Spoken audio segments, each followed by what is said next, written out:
Halo pemirsa, apa kabar? Senang sekali saya Astia Dika bisa kembali menemani Anda di program talk show yang syarat informasi inspiratif. Apalagi kalau bukan bincang sehati.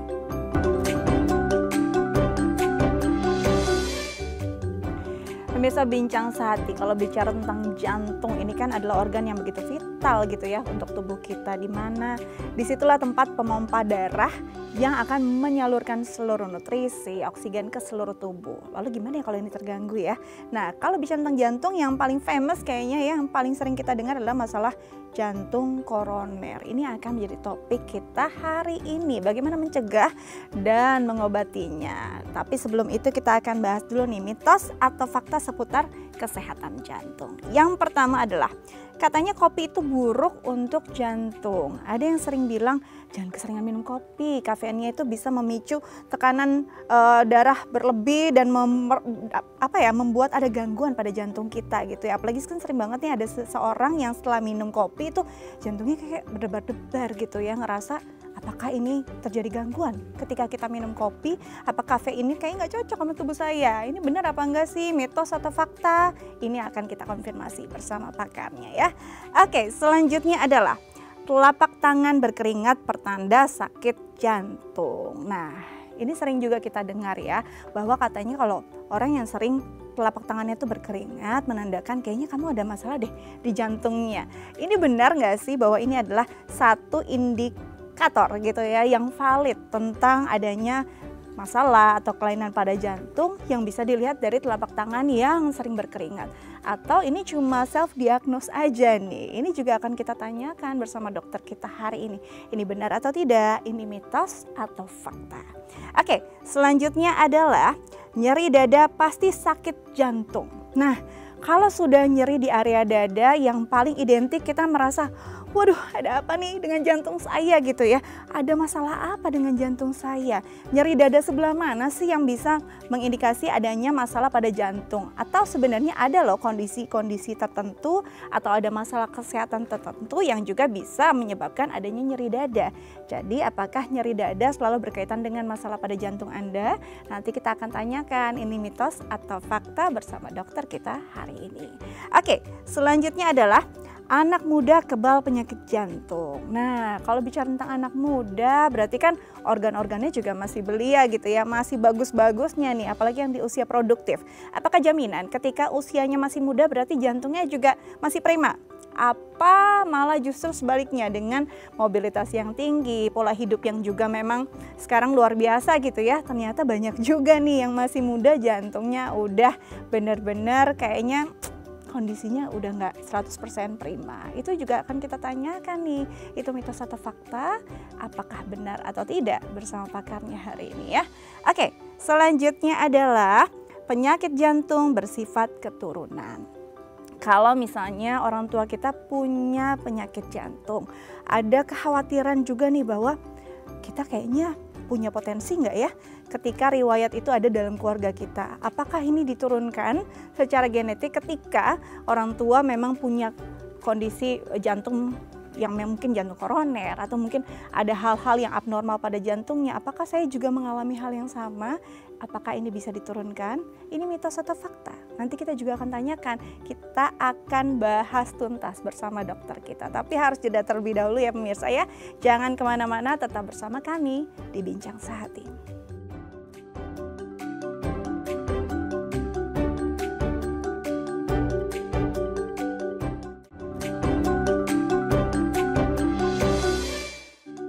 Ya, pemirsa, kembali lagi bersama kami di Bincang Sehati. Di segmen sebelumnya saya sudah menjabarkan sedikit gitu ya tentang mitos atau fakta tentang jantung. Tapi itu kan nggak bisa dibilang valid gitu kebenarannya. Itu mitos atau fakta yang selama ini beredar. Harus kita konfirmasi nih bersama pakarnya. Karena itu sudah hadir bersama saya di studio ada Dr. Muhammad Yamin SPJP, konsultan SPPD, FACC, FSCIA, CAI, maksud saya konsultan intervensi dan aritmia jantung. Waduh, panjang sekali ini, langsung kita sapa aja. Halo dokter, apa kabar? Kabar baik, Kabar baik, alhamdulillah. harus baik ya. Kita mau kasih informasi untuk pemirsa Bincang Sehati. Sebelumnya terima kasih loh dok sudah hadir bersama kami di sini. Sama-sama. Nah, di segmen sebelumnya kan saya bahas nih mitos atau fakta seputar jantung nih dok. Banyak loh yang beredar di masyarakat tuh salah kaprah.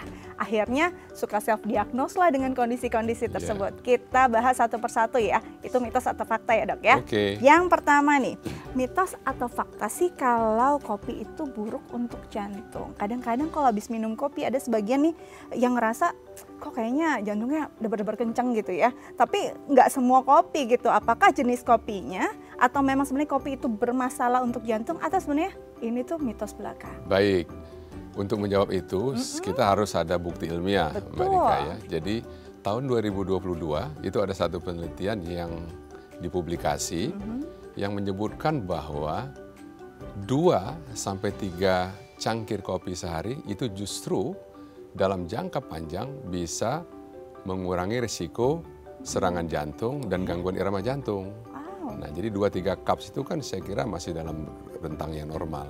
2-3 Cup per day. cup per day. Ya. Ah, Nah, terkait dengan berdebar, memang betul salah satu kandungan yang ada di kopi itu namanya kafein, itu bisa merangsang sistem saraf simpatis. Nah, saraf simpatis ini adalah sistem saraf yang mengawal supaya organ-organ kita ini akan memberikan respon ya. Misalnya kalau kita lari, kita cemas, dia naik. Nah, itu sama, kopi itu merangsang sistem saraf itu, jadi akan ada rasa berdebar sedikit. Itu tergantung respon individu. Ada yang orang sangat sensitif, sedikit saja sudah terasa berdebar. Tapi sepanjang debaran itu dalam debaran yang fisiologis, reaksi normal dari kafein, mestinya nggak ada masalah. it's okay ya dok Jadi ya. jangan lupa kopi aman. Aman. Aman. Jadi mitos nih pemirsa ya. Mungkin kadang-kadang kita terlalu sensitif ya nih kenapa gitu ya. Iya. Tapi mungkin perlu digarisbawahi ini 2-3 cup tanpa gula berlebihan ya dok ya. Nah, yang bikin kopi itu jelek, ikutannya. Minum kopi sambil ngerokok. Minum kopi sambil gulanya banyak-banyak, nah, misalnya. Itu aja ikutan. Kalau kopinya nggak bisa disalahkan. Jadi kok Ikutannya ini Mbak jangan Dika. salahkan kopinya Iya. ya.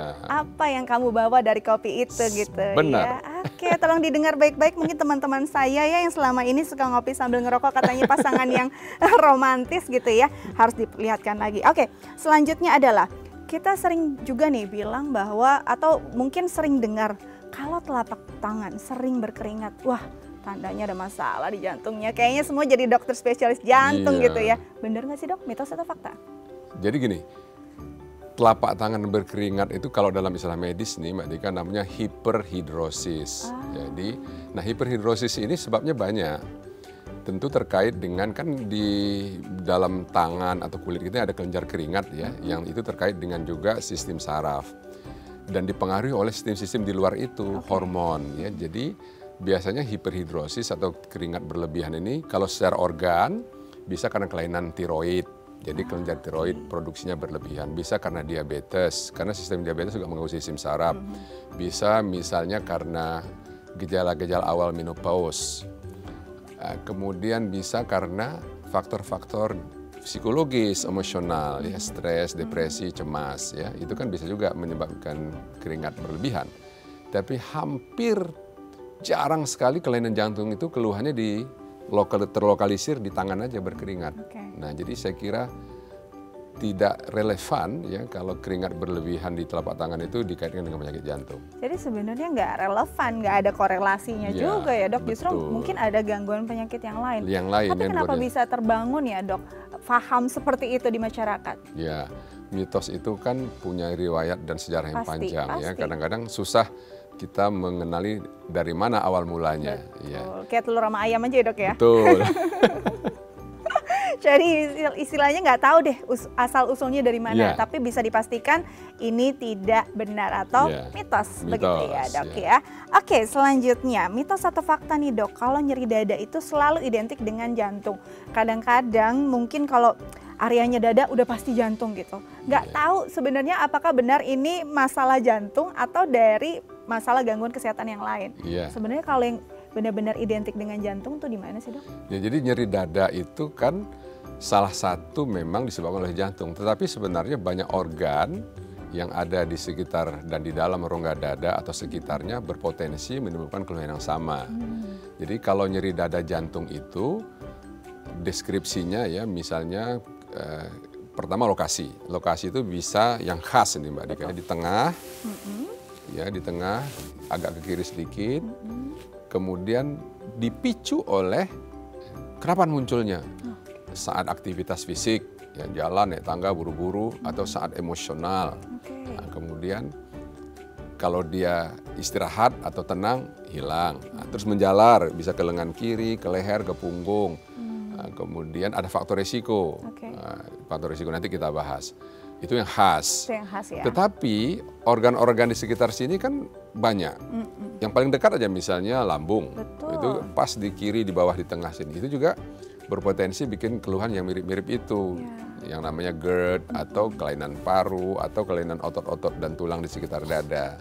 Jadi tidak semua sakit dada adalah karena jantung, tapi tidak juga yang bukan sakit dada bukan karena jantung. Nah, ada juga orang yang memang tidak merasa sakit dada, keluhannya sesek, lekas, capek, ternyata jantung. Tapi yang benar adalah salah satu tanda khas atau gejala khas sakit jantung koroner itu memang bisa nyeri dada. Tapi tidak semua nyeri dada adalah sakit jantung. Itu dia, tidak semua nyeri dada itu sakit jantung. Betul. Ada yang khas dari masalah penyakit jantung yang bisa menyebabkan nyeri dada. Jadi bukan karena habis makan durian banyak banget gitu ya dok. Tiba-tiba ada rasa tertekan terus ke arah dada, udah pasti jantung. Itu makanya makan durian kembung banyak, ya, kembung, gasnya naik, jadi GERD. Nah, bukan jantung, betul. ya kan? Terus masuk IGD bilangnya jantung saya masalah gitu ya. Kayaknya itu pengalaman pribadi saya dok. Oke. Selanjutnya adalah benar atau tidak, mitos atau fakta kalau anak muda itu kebal penyakit jantung. Aduh, yang muda-muda nih kayaknya lewat ya nggak ada tuh masalah jantung. Benar apa nggak dok? Jadi gini, penyakit jantung itu kan sebenarnya banyak jenis ya. Yang umum yang kita kenal penyakit jantung koroner, tapi ada juga penyakit jantung gangguan irama atau aritmia. Ada juga penyakit jantung bawaan. Ada juga penyakit jantung karena gagal jantung ya. Nah, memang kalau untuk penyakit jantung koroner selama ini yang diasumsikan atau yang dari penelitian yang paling banyak itu adalah pada kelompok usia 40 tahun ke atas. Tetapi belakangan ini yang kita sebut dengan penyakit jantung koroner pada usia muda di bawah 40 juga sudah ada. Ya, misalnya dengan faktor risiko yang jelek, ya merokok, kemudian begadang, obesitas, istilahnya sedentary life, nggak banyak olahraga. Nah, itu yang koroner. Tetapi kalau penyakit jantung aritmia, gangguan irama, bisa dari umur bayi sampai usia berapapun bisa kena, tergantung jadi jenis dan sebabnya. Gagal jantung juga begitu. Gagal jantung karena virus, misalnya waktu COVID atau apa itu bisa terkena. Jadi usia muda bisa terjadi kelainan jantung tergantung jenisnya.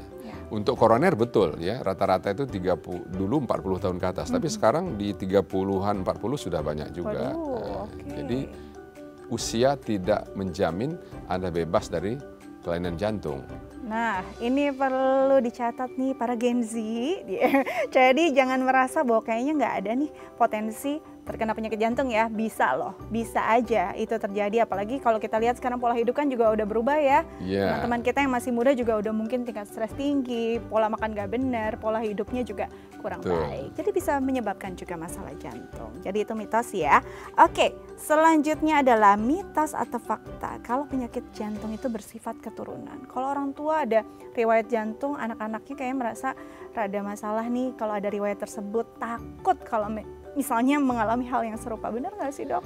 Ya, saya ambil satu contoh aja Mbak Dika. Memang ada benarnya ya. Jadi penyakit jantung koroner misalnya ya itu bersifat diturunkan atau ada risiko pada orang-orang yang saudara kandungnya ya, ayah atau saudara kandungnya punya penyakit jantung koroner di usia muda, namanya premature coronary artery disease. Apa itu?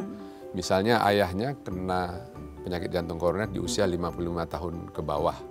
Nah, itu masuk yang punya risiko. Tapi kalau ayah kita atau saudara kandung kita kenanya usia 65, 70 itu kemungkinan diturunkan kecil. Nah, jadi pada yang usia muda, jadi di bawah 55 tahun. Jadi ada komponen penyakit jantung yang diturunkan. Begitu juga misalnya atrial fibrilasi, gangguan irama jantung, ada faktor keturunan, tapi kecil sekali. Sangat kecil. Yang besar itu adalah faktor kesalahan sendiri sebenarnya. risk factor yang bisa kita kontrol. Jadi takdir karena keturunan, karena jenis kelamin, itu hanya kecil dibandingkan takdir karena kesalahan sendiri. Takdir karena kesalahan sendiri, istilahnya takdir yang bisa diubah. Diubah, dikendalikan, dikontrol. Harusnya bisa dikontrol bisa ya dok dong, ya. Iya. Oke, jadi gimana takdir itu bisa kita ubah? Nanti kita bahas, tapi setelah jeda ya dok ya. Boleh, kita akan bahas topik utama kita hari ini. Karena itu jangan kemana-mana, tetap bersama kami di Bincang Sehati.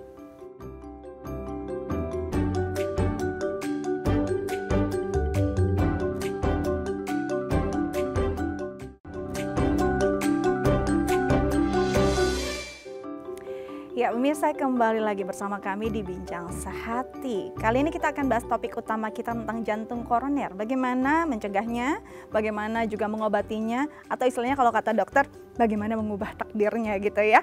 Kita akan buka juga nih line telepon untuk Anda yang mungkin punya pertanyaan terkait tema kita hari ini. Bisa menelpon kami di 0212903244 atau DM ke Instagram kami di @theimfamily. Kita lanjut lagi bersama Dr. Muhammad Yamin, SPJP konsultan dari Rumah Sakit Eka Hospital BSD ya. Ini selaku konsultan intervensi dan aritmia jantung. Dok, tadi kita terputus pada takdir, Dok. Takdir kan kata orang emang kejam ya, Dok ya. Sebenarnya kalau kita bicara tentang jantung koroner, itu sebenarnya takdir secara nature atau nurture yang memang karena pola hidup. Rata-rata gimana, Dok? Jadi gini, penyakit jantung koroner itu kan tidak ujuk-ujuk datang, Mbak Dika.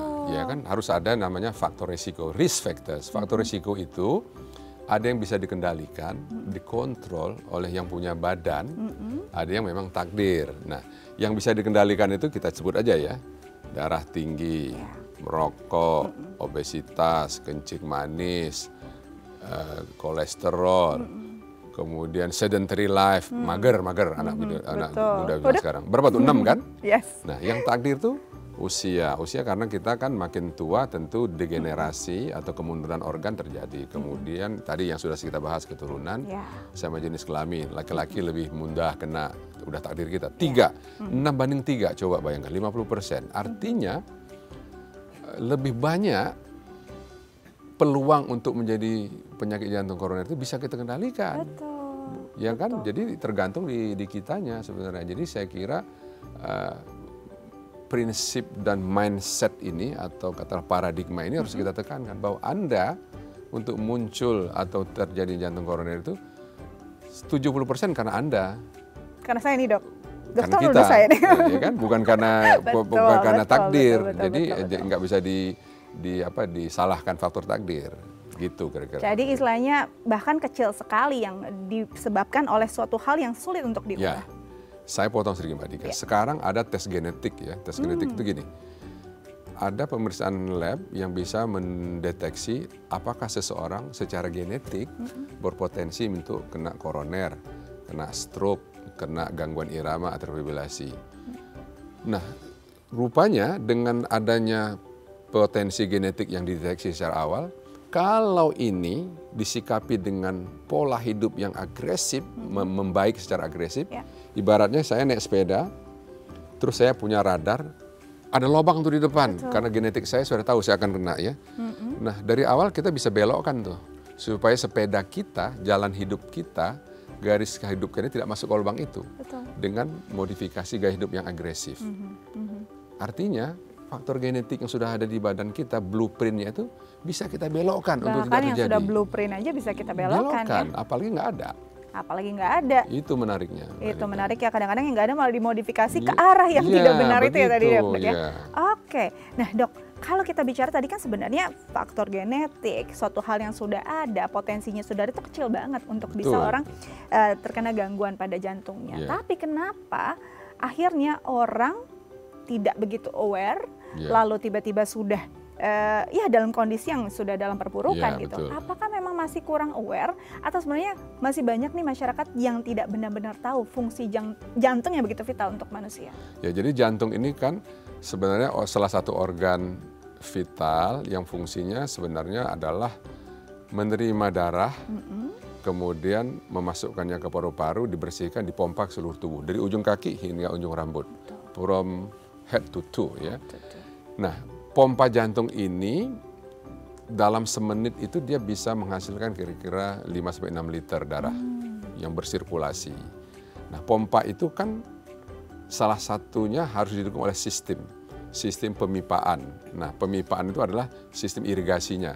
Jadi darah yang dipompa selain masuk ke seluruh tubuh, kan harus masuk ke jantung sendiri. Nah, sistem irigasinya itulah kita kenal dengan urat koroner, pembuluh darah koroner. Nah, kemudian supaya sinkron, pemompaan ini harus diatur oleh sistem electrical, sistem listrik.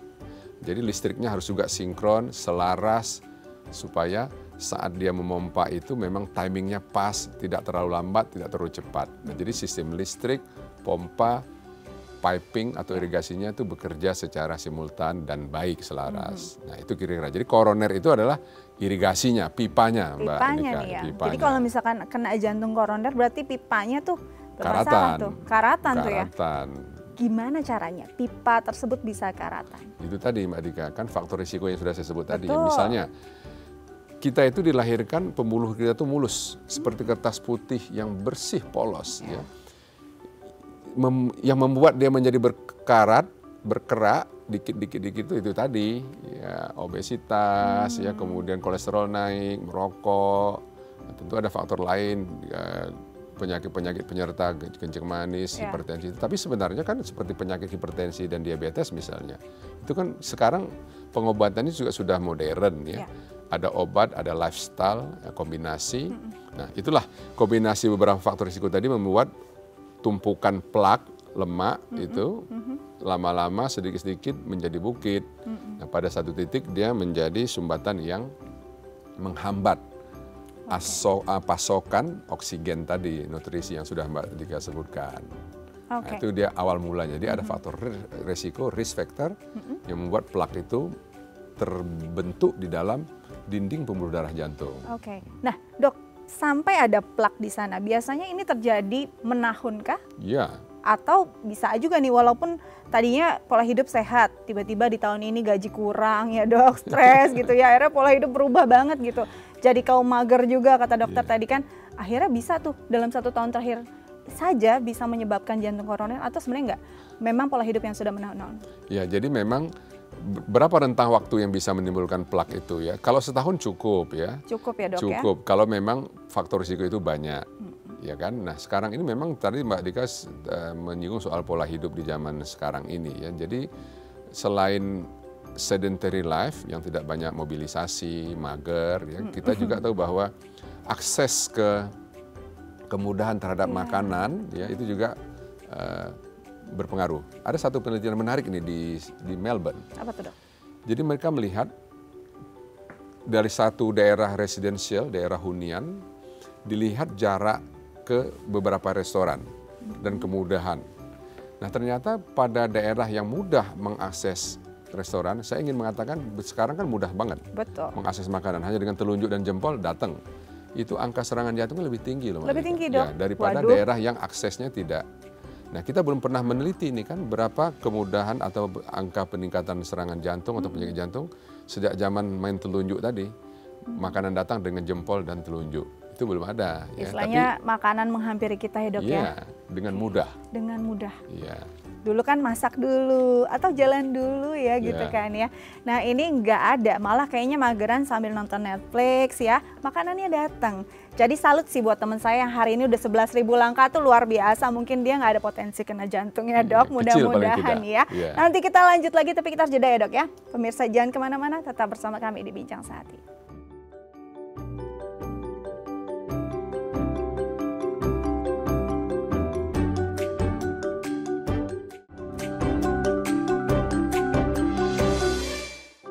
Ya pemirsa, kembali lagi bersama kami di Bincang Sehati, masih membahas tentang jantung koroner. Dan bagi pemirsa di rumah yang punya pertanyaan terkait tema kita hari ini, bisa menelpon kami di 0212903244 atau DM ke Instagram kami di @theifamily. Kita lanjut lagi bersama Dr. Muhammad Yamin, SPCP konsultan intervensi dan aritmia jantung dari Eka Hospital PST. Dok, tadi kita udah bicara tentang pencegahannya gimana sih gitu ya. Lalu mungkin hal-hal yang bisa menyebabkan tadi ya adanya jantung koroner. pasti sebenarnya banyak orang sudah tahu gitu ya hal tersebut, tapi masih mengarah ke arah situ gitu, modifikasinya bahkan malah ke arah yang tidak benar tadi gitu kan.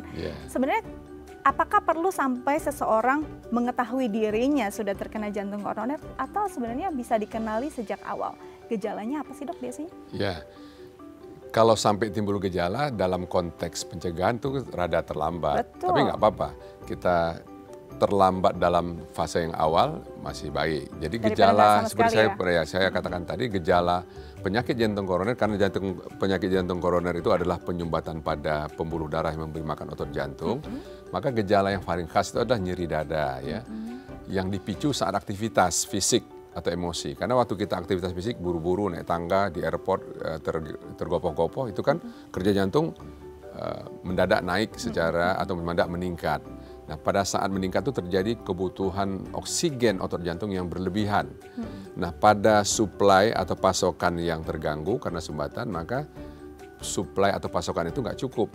Nah, kalau nggak cukup, terjadilah kekurangan oksigen di otot jantung. Nah, itu akan dirasa sebagai nyeri dada saat aktivitas. Ya. Tapi kalau nyeri dia lagi tidur-tidur, diem-diem, aduh ceklat-ceklit sini, umumnya bukan. Nah, ini yang khas, yang khas itu. Ya. Kemudian seperti saya katakan tadi, menjalar ke lengan kiri, ke rahang, ke punggung. Kemudian kalau kita istirahat, atau kalau pasien-pasien yang sudah biasa dan mengenal, dia mempunyai obat yang dibekali, yang taruh di bawah lidah, oh enak dok.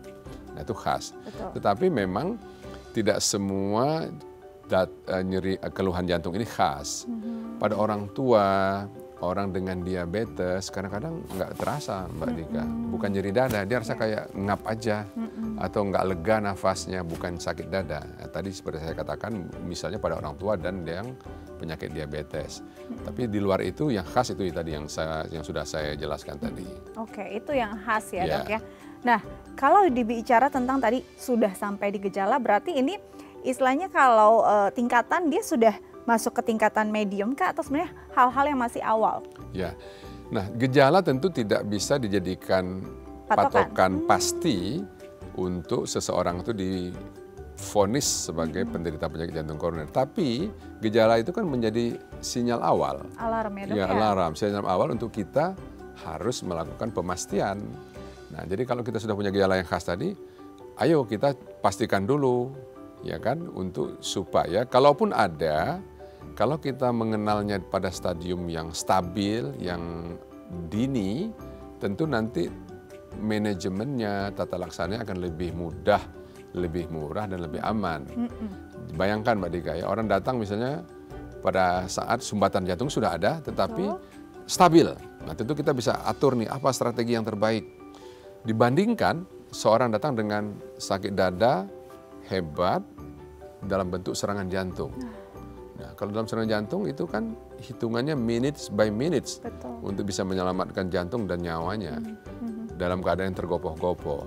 Nah itu, jadi kalau ada gejala pastikan, silahkan. Langsung pastikan ya, gitu ya. Dikonfirmasi dulu, jangan membuat self diagnosis. Ah ini bukan, ini paling GERD, ini paling tulang. Itu suka kecolongan tuh begitu tuh. Betul. Jadi kapan sih dok kita harus bertemu dengan tenaga profesional? Ketika tadi sudah mulai ada rasa nggak nyaman aja, kadang-kadang kan suka ada yang bilang berlebihan deh, langsung ke dokter jantung, ke dokter spesialis gitu. Padahal memang diperlukan juga rujukan untuk ke pemeriksaan penunjang, begitu kan dok? Betul. Jadi selain gejala yang khas tadi, tentu ada faktor resiko yang menjadi, katakanlah kalau kita bikin sistem scoring ini ya, kalau orangnya misalnya gejalanya khas, terus ada faktor resiko, memang dia obes, dia smoker misalnya atau perokok, maka kecurigaan ke arah sana menjadi lebih kuat. Nah kita pastikan dengan kita datang ke rumah sakit mana aja ya, itu umumnya kita punya sarana di Indonesia ini untuk melakukan diagnosis awal. Nanti dokter akan memutuskan setelah ketemu pasiennya, diperiksa, diputuskan apakah ini akan mengarah ke jantung atau tidak. Kalau mengarah ke jantung tentu ada katakanlah urutan screeningnya. Oh dia dilakukan apa dulu, misalnya yang sederhana, oh treadmill atau EKG treadmill, atau kalau perlu CT scan. Oh kalau yang ternyata bukan, ini kayaknya lebih ke arah non jantung, nah, mungkin dia apakah USG perut, jangan-jangan seperti Mbak Dika bilang tadi ada batu empedu yang juga mengarah ke sana. Jadi memang pemastian itu penting. yang tidak tepat itu kalau membuat diagnosis sendiri. Ada beberapa pasien, saya mah dok, udah bertahun-tahun saya minum obat mah, tiba-tiba masuk serangan jantung. Jadi yang selama ini dianggap pasien sebagai mah, ternyata gejala jantung. Karena dia tidak memastikan atau mengklarifikasi gejalanya itu, maka datang dalam stadium yang terlambat. Betul, Gitu. itu dia. Ya. Kekuatan the power of self-diagnose ya dari mbah-mbah Google atau dokter-dokter Google kita itu ya dok ya. Menarik nih membahas Google ya. Jadi bayangkan ya, Google itu kan 1 menit, 2 menit. Mana mungkin dia bisa mengalahkan dokter yang sekolah tahunan. Setuju. Saya tidak menyalahkan Google. Enggak. Sebagai initial reference boleh aja.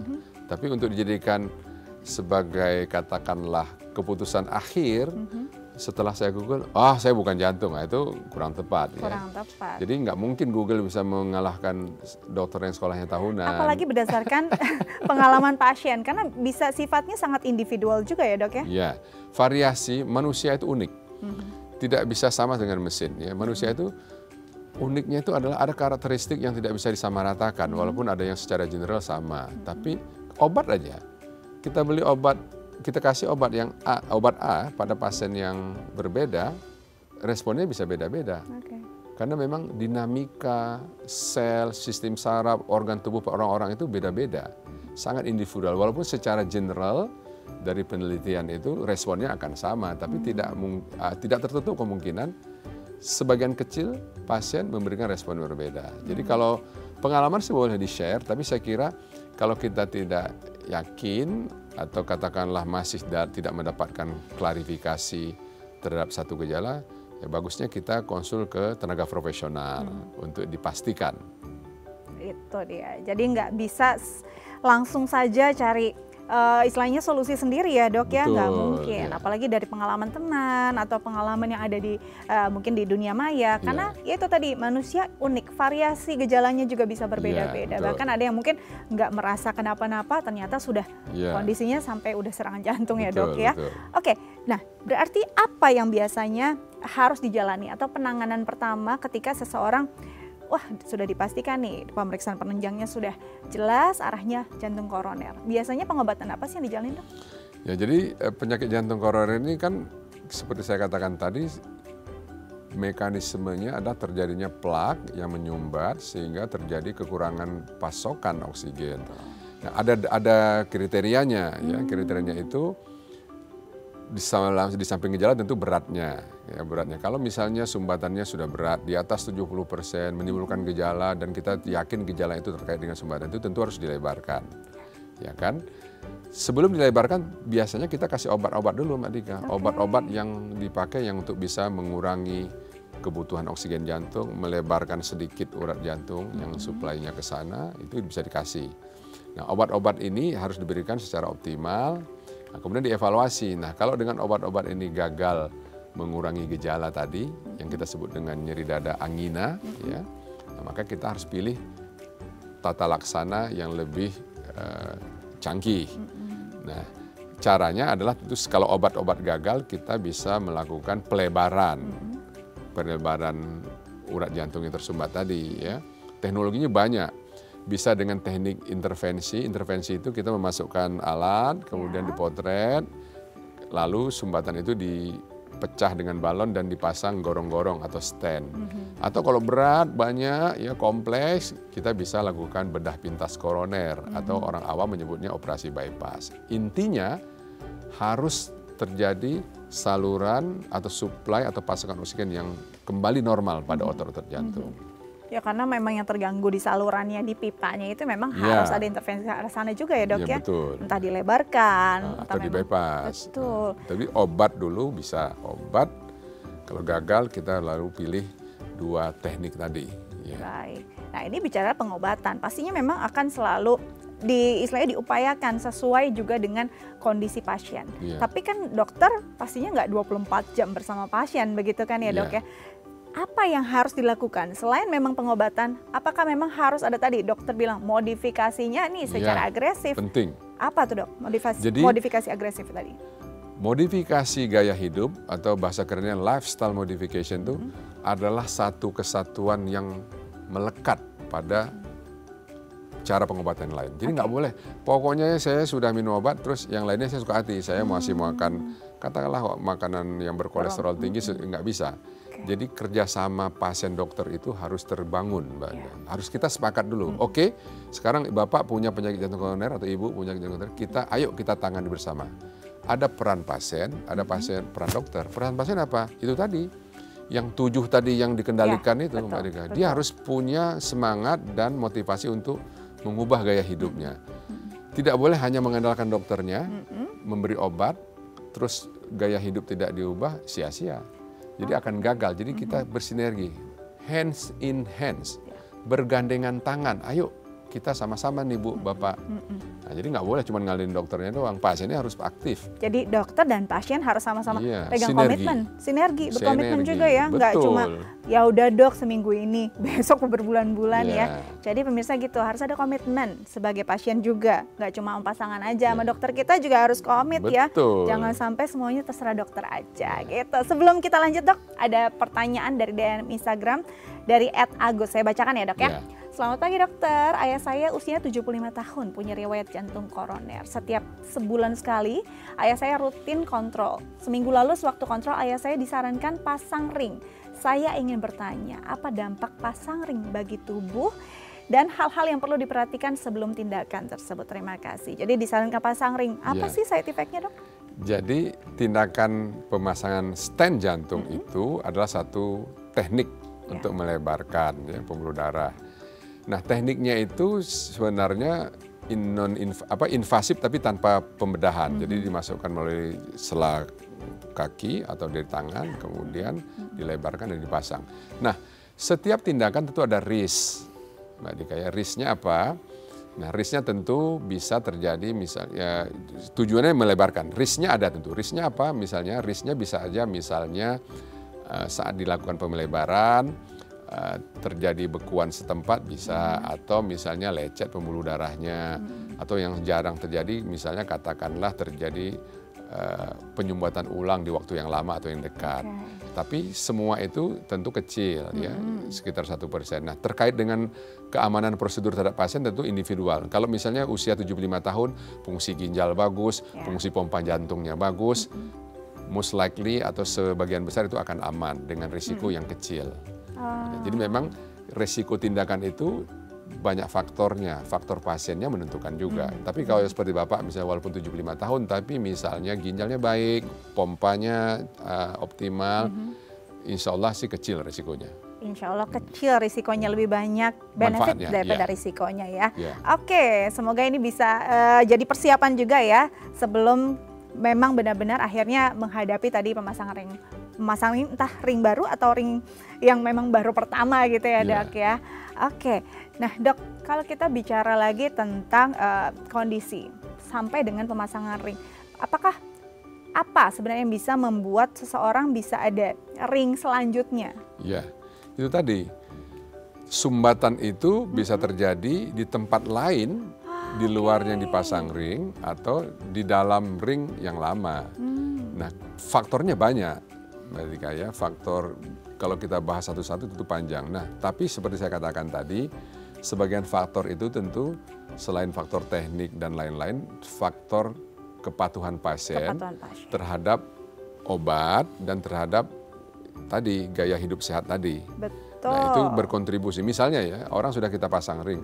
Jangankan ring, bypass pun setelah di bypass seseorang setelah menjalani operasi misalnya atau setelah pasang ring, terus dia tetap gaya hidupnya tidak baik, misalnya gula darahnya kalau dia diabetes tidak terkontrol, kolesterolnya naik turun, lebih banyak naiknya daripada turunnya, itu tentu berpotensi memicu sumbatan lagi. Jadi seperti saya katakan tadi, komitmen di awal itu harus kita patuhi dulu, kita set.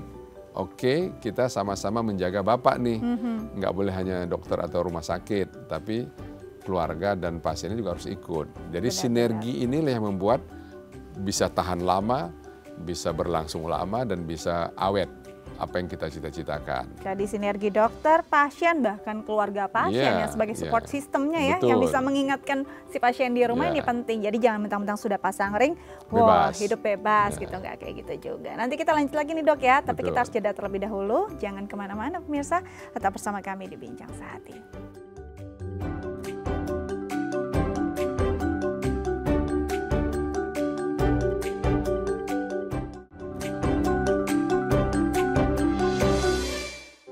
Ya, pemirsa, kembali lagi bersama kami di Bincang Sehati, masih membahas tentang jantung koroner dan masih bersama dengan Dr. Muhammad Yamin, SPJP konsultan intervensi dan aritmia jantung dari Eka Hospital BSD. Baik, ini sepertinya ada penelpon. Kita coba sapa dulu ya, Dok ya. Boleh. Mudah-mudahan bisa tersambung dengan baik. Halo. Dengan Halo. siapa di mana? Ibu dengan siapa? Ibu di mana?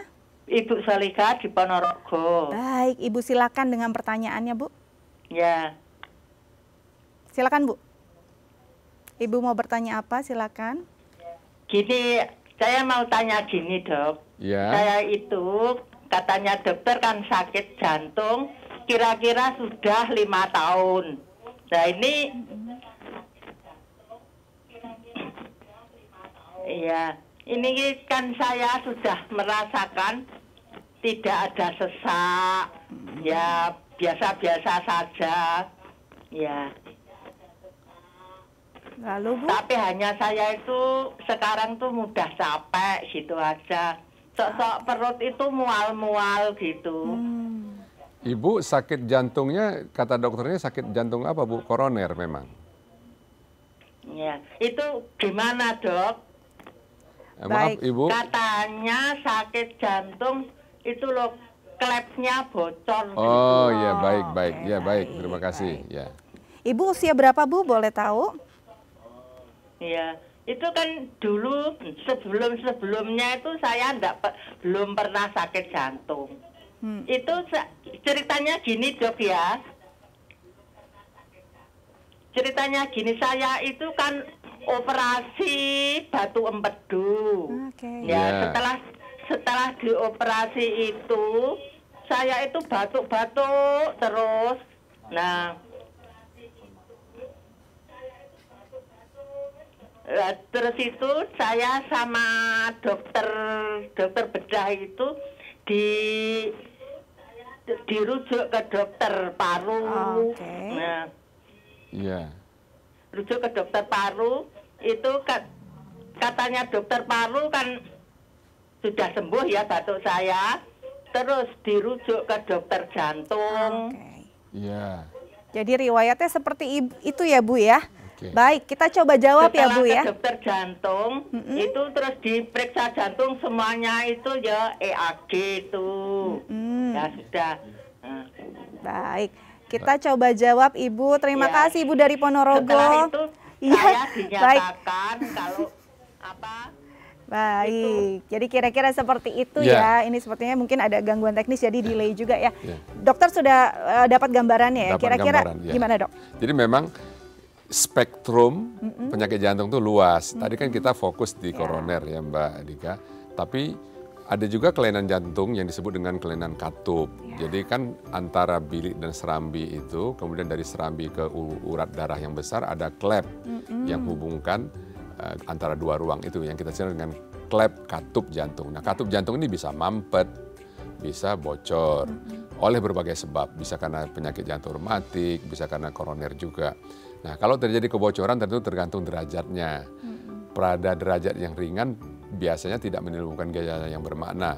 Nah, pada derajat yang berat bisa menimbulkan keluhan sesak nafas, bahkan ada istilah yang kita kenal gagal jantung. Nah, pada gagal jantung ini cairan itu bisa numpuk tuh di paru, bikin batuk. Nah, menumpuk juga di perut, bikin kayak gejala mah, begah, kembung. Nah, jadi kemungkinan walaupun kita tidak bisa mendiagnosa dari jauh, kelihatannya gejala yang dialami Ibu Soleha ini terkait dengan penyakit jantung katup namanya. Katup ya. Ya, nah penyakit jantung katup ini nanti penanganannya juga khusus ya, tentu perlu dilakukan beberapa pemeriksaan diagnosa penunjang. Biasanya USG jantung atau echo, nanti dilihat derajat berat ringannya, kemudian bagaimana dampak katup itu terhadap pompa dan ukuran ruang jantung. Saya kira Bu Soleha silahkan kontrol rutin aja ke dokter jantung setempat, nanti beliau akan memberikan nasihat atau advice kapan itu bisa dilakukan atau tetap melanjutkan obat atau perlu tindakan lanjutan. Saya kira ikuti aja perintah atau nasihat dan saran-saran dokter setempat. Baik, jadi itu mungkin saran dari dokter kita bisa dilakukan ya, tetap kontrol rutin. Karena Ya. walaupun merasa tidak terlalu banyak lagi gejalanya, tetap saja masih sering Ya, betul. lelah dan segala macam. Nah, dok, ini waktunya nggak terlalu banyak lagi ya, Ya. tapi saya masih mau tanya, dari si jantung koroner, sebenarnya bisa nggak sih arahnya ke arah gangguan yang lain, misalnya aritmia atau Ya. yang lain? Ya, pertanyaan baik. Jadi aritmia adalah salah satu kelompok kelainan jantung yang terkait dengan kelainan listrik, Mbak, irama ya. Nah, irama jantung ini memang ada yang tipe lambat, Ya. malas, ada tipe cepat. Oke. Apakah terkait dengan koroner? Bisa. Jadi misalnya ya terjadi sumbatan pada salah satu pembuluh koroner yang kanan yang mensuplai atau memasok oksigen ke baterai jantung kita, baterai alamiah yang diciptakan oleh Tuhan. Nah, kalau itu terjadi maka nanti baterai ini akan kekurangan pasokan oksigen sehingga impuls listrik yang dihasilkannya tidak optimal, jadi melambat. Nah, orangnya biasanya mengeluh sesak, kemudian gampang capek atau keliengan, atau dia juga bisa memicu yang namanya gangguan cepat, atrial fibrilasi, jadi ngaco. Jadi listrik jantung itu seperti gelombang yang berdenyut secara katakanlah kacau dan dalam denyut yang cepat, namanya atrial fibrilasi. Jadi koroner bisa menyebabkan aritmia. Tapi memang ada juga Mbak Dika penyakit aritmia atau gangguan listrik jantung yang tidak terkait dengan koroner. Timbul pada usia muda, pada jantung yang normal.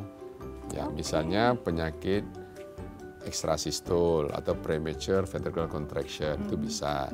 Atau SVT yang cepat tiba-tiba konslet karena ada jaras tambahan. Atau yang potensi membuat sudden death. Jadi ini ada kelainan-kelainan namanya kelainan kanal ion sehingga listriknya konslet. Nah, Ya. ini nih kalau konslet ini nih Ya. kayaknya kita perlu satu episode lagi nih, Dok. Betul. Bahas tuntas, apalagi tadi dokter bilang yang muda juga udah Bisa. banyak Nanti ya. kita ambil waktu. Kita ambil waktu, dokter harus datang lagi ke Bincang Sehati ya. Mudah-mudahan pas. Amin. Oke, baik pemirsa. Tips dari dokter kita sudah dicatat semuanya. Semoga ini berguna untuk Anda. Nah, saksikan terus Bincang Sehati dari Senin hingga Jumat live jam 10 pagi hanya di Dai TV. Terima kasih untuk dokter sudah hadir bersama Sama-sama, kami. terima Semoga kasih. bisa terus menginformasi dan menginspirasi banyak orang. Akhir kata, saya Astia Dika pamit undur diri. Sampai jumpa.